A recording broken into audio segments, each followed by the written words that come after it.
Hey guys, मैं हूं अमिता और स्वागत है आप सभी का मेरे channel fit life by Amita पे। कैसे हैं आप सब? आई होप आप सब अच्छे होंगे और अपनी अपनी फैमिली के साथ अपनी अपनी लाइफ एंजॉय कर रहे होंगे। जैसे आप सब जानते हैं, अभी अभी मेरी मम्मी यहाँ आई थी और मैंने मम्मी पापा का वीज़ा लगवाया है अमेरिका का। तो इसीलिए डॉक्यूमेंट्स की लिस्ट हमने तैयार की थी। तो मुझे पता है कि क्या क्या डॉक्यूमेंट्स लगते हैं, तो मैं आप लोगों के साथ वो शेयर करूंगी डिटेल में आज की इस वीडियो में। तो पूरी वीडियो एंड तक देखना, क्योंकि बहुत इंपॉर्टेंट वीडियो है और स्किप मत करना, वरना आप लोग कुछ ना कुछ मिस कर जाओगे। और गाइस, साथ में मैं इंस्टाग्राम पे भी अमेरिका के बारे में, अमेरिका के वीज़ा के बारे में, लाइफस्टाइल के बारे में रील्स डालती रहती हूँ, वीडियोस डालती रहती हूँ। तो अगर आप सब चाहें तो मुझे इंस्टाग्राम पे भी फॉलो कर सकते हैं। मेरी आईडी है फिट लाइफ बाय अमिता, जाएं वहां जाके फॉलो कर ले। तो गाइज, आज जो डॉक्यूमेंट की लिस्ट मैं आप लोगों के साथ शेयर करूंगी वो करूंगी B1 B2 वीज़ा के बारे में। अमेरिका आने के लिए बहुत डिफरेंट डिफरेंट टाइप के वीज़ा कैटेगरीज होते हैं। तो B1 B2 वीज़ा में क्या क्या डॉक्यूमेंट्स चाहिए उस पर हम बात करेंगे आज की इस वीडियो में। तो जो लिस्ट थी वो अमोद ने प्रिपेयर किया था, तो चलिए अमोद को बुलाते हैं और उसके बाद हम लोग आपसे शेयर करेंगे। हाय गाइस, कैसे हो आप सब? होप आप सब अच्छे होंगे। तो चलिए आज का टॉपिक का स्टार्ट करते हैं हम लोग कि इस टॉपिक को हम बेसिकली डॉक्यूमेंट्स को तीन कैटेगरी में कैटेगराइज किए हैं। पहला जो है, जो बंदा ट्रैवल कर रहा है या जो भी पर्सन ट्रैवल कर रहा है उन उसका क्या क्या डॉक्यूमेंट चाहिए। दूसरा जो है, जो भी स्पॉन्सर कर रहा है, जो बुला रहा है उस पर्सन का क्या क्या डॉक्यूमेंट चाहिए। तीसरा जो है, अगर आप अपना ट्रैवल को खुद स्पॉन्सर कर रहे हो या आप खुद अपनी से जाना चाह रहे हो या कोई इंडिया में बैठ करके फादर मदर कोई भी अगर स्पॉन्सर कर रहे हो तो उनका क्या क्या डॉक्यूमेंट चाहिए। हाँ, तो पहला कैटेगरी होता है कि आपके क्या क्या डॉक्यूमेंट्स लगेंगे। तो ऑफ कोर्स पासपोर्ट, आपको कंट्री से बाहर जाना है तो पासपोर्ट लगेगा। दूसरा जो है, आपको एक फ़ोटो चाहिए हाँ। और वो फ़ोटो एक स्पेसिफिक साइज या मेजरमेंट का होता है, जो कि यूएस वीज़ा के लिए स्पेशली खिंचवाना पड़ेगा आपको। और इसका साइज़ आपको जब जब भी आप फ़ोटो खिंचवाने जाएं तो आप उनको बता दें कि आपको यूएस वीज़ा के लिए पासपोर्ट फ़ोटो खिंचवाना है, तो उनको साइज़ पता होता है। लेकिन अगर उनको साइज़ पता नहीं है तो आप इनके वेबसाइट से उसका मेजरमेंट ले करके लिख करके जाएं और उनको बताएं कि आपको इस मेजरमेंट का फ़ोटो चाहिए। तीसरा जो डॉक्यूमेंट है वो है DS-160। DS-160 के बारे में एक वीडियो ये बनाई है, तो ये आपको डिटेल बताएगी। हाँ, तो DS-160 फॉर्म का जब आप भरते हो उसके बाद कंफर्मेशन आता है, पेज होता है कंफर्मेशन। तो वो पेज आपको लेके जाना है, पूरा का पूरा फॉर्म लेके नहीं जाना।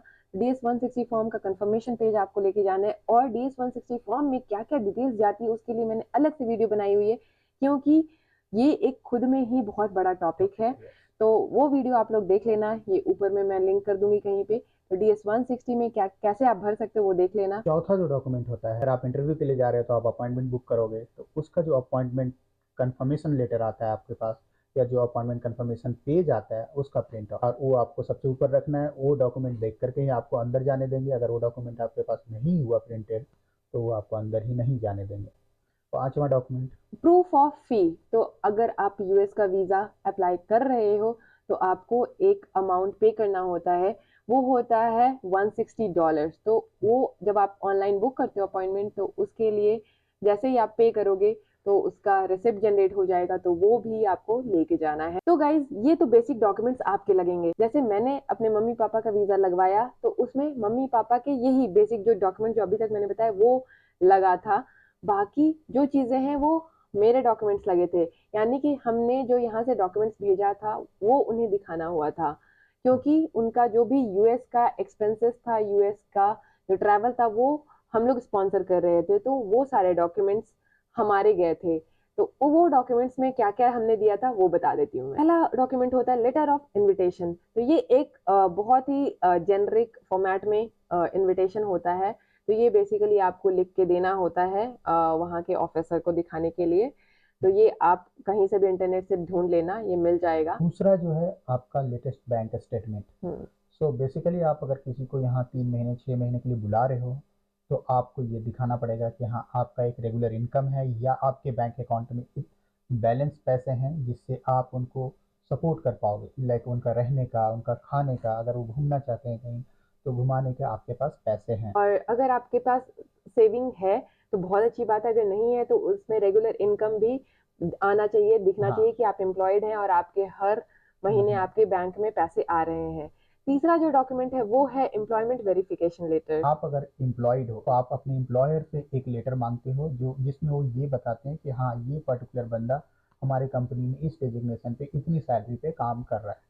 तो वो आप किसी जिस भी कंपनी में काम कर रहे हो वहाँ से आप वो लेटर मांग सकते हो। अगर आप सेल्फ एम्प्लॉयड हो, लाइक आप ग्रीन कार्ड पे हो या आप यहाँ यूएस का सिटीजन बन चुके हो, आप कोई बिजनेस चलाते हो, तो इस केस में आपको अपना जो लास्ट ईयर टैक्स फाइल किए हो या टैक्स रिटर्न का जो कॉपी है वो आपको भेजना चाहिए। और अगर आप बिजनेस नहीं भी करते हो, एम्प्लॉयड हो, तब हाँ, पर भी आपको लास्ट 3 साल के W2 फॉर्म्स का कॉपी भेजना चाहिए। सिंस आप एम्प्लॉयड हो तो आपको 3 महीने का पे स्लिप भी भेजना चाहिए, जिससे उनको पता चले कि हाँ आप अभी भी एम्प्लॉयड हो, आप ऐसा नहीं है कि 1 महीने 2 महीने पहले ही नौकरी छोड़ चुके हो। तो हाँ, लेटेस्ट वाला। लेटेस्ट हाँ। आपको भेजना चाहिए। और अगर आप यहाँ वीज़ा पे हो तो आपको जो वीज़ा का अप्रूवल डॉक्यूमेंट है, जैसे यहाँ ज़्यादातर इंडियंस जो हैं वो H1L1 पे रहते हैं, तो आपका जो भी जैसे H1 का जो अप्रूवल डॉक्यूमेंट है I797 उसका एक कॉपी भेजना चाहिए।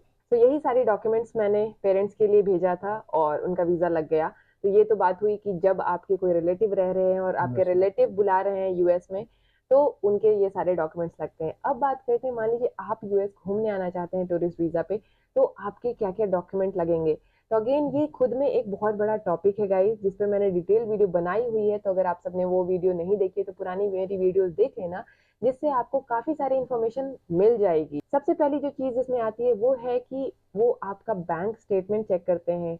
उसमें ये देखना चाहते हैं कि जब आप अमेरिका जितने भी पीरियड के लिए आ रहे हो, उतने पीरियड में आप अपना खुद का खर्चा खर्चा चला उठा सकते हो। ऐसा नहीं कि वहाँ जाके आपके पास पैसे नहीं हैं।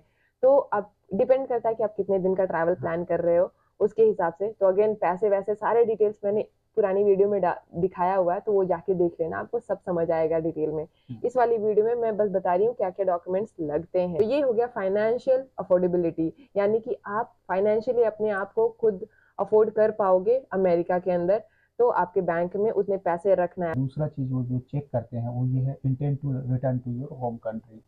तो बेसिकली वो आपका इंटेंशन देखना चाहते हैं कि आप अपना होम कंट्री वापस आओगे कि नहीं। आप ऐसा तो नहीं कि आप यूएस जा रहे हो और आप वहीं जाके रह जाओ, वापस आओ ही नहीं। तो इसके लिए वो चेक करते हैं कि आपके कोई दूसरे बच्चे यहाँ हैं इंडिया में, या कोई भाई, या आपका कोई घर, या आपका कोई बिजनेस, या आपकी कोई नौकरी यहाँ, इस टाइप का कुछ भी अगर आपका वहाँ इंडिया में है जो एक वजह है आप वापस आओगे यूएस से इंडिया, उसके लिए आपको कोई सपोर्टिंग डॉक्यूमेंट हो, जैसे कि अगर आपका घर है तो, या आपका कोई आप बिजनेस, या आपका अगर आप जॉब नौकरी हो, कर रहे हो हाँ तो जॉब आपके कर, बैंक स्टेटमेंट्स वो हाँ चेक करेंगे कुछ महीनों के कि आपकी सैलरी क्या, प्रॉपर आ रही है कि नहीं। नेक्स्ट डॉक्यूमेंट की अगर मैं बात करूँ तो वो टैक्स फाइलिंग जो डॉक्यूमेंट है आपके लास्ट कुछ सालों के, आप लेके जाना, क्योंकि वो देखेंगे कि आप वहाँ टैक्स इंडिया में पे करते हो कि नहीं, आप कितना कमा लेते हो। अगर आप अपने बैंक अकाउंट में 15 20 30 लाख दिखा रहे हो, तो आपका वो इनकम कहाँ से जनरेट हुआ है। और अगर आपका वो ऐसा तो नहीं कि आपने किसी से मांग लिया है हाँ, और बस वीज़ा के लिए वो दिखा रहे हो।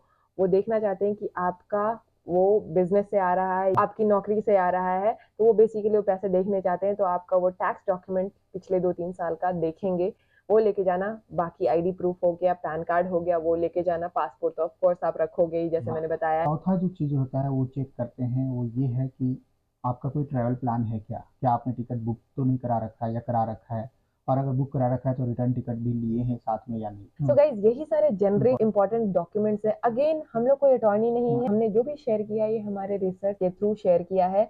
तो अगर आपका कोई और पर्पस है आने का, तो आपको डेफिनेटली एक अटॉर्नी से बात करनी चाहिए। तो गाइज आई होप कि आप लोगों को ये वीडियो अच्छी लगी। मेरी पूरी कोशिश होती है कि मैं आप लोगों को अमेरिका के वीज़ा जॉब के बारे में डिटेल्स दूँ, यहाँ की लाइफ स्टाइल दिखाऊँ। ऑलराइट गाइज, मिलती हूँ आप सबसे अगले वीडियो में। तब तक के लिए stay happy, stay fit, bye.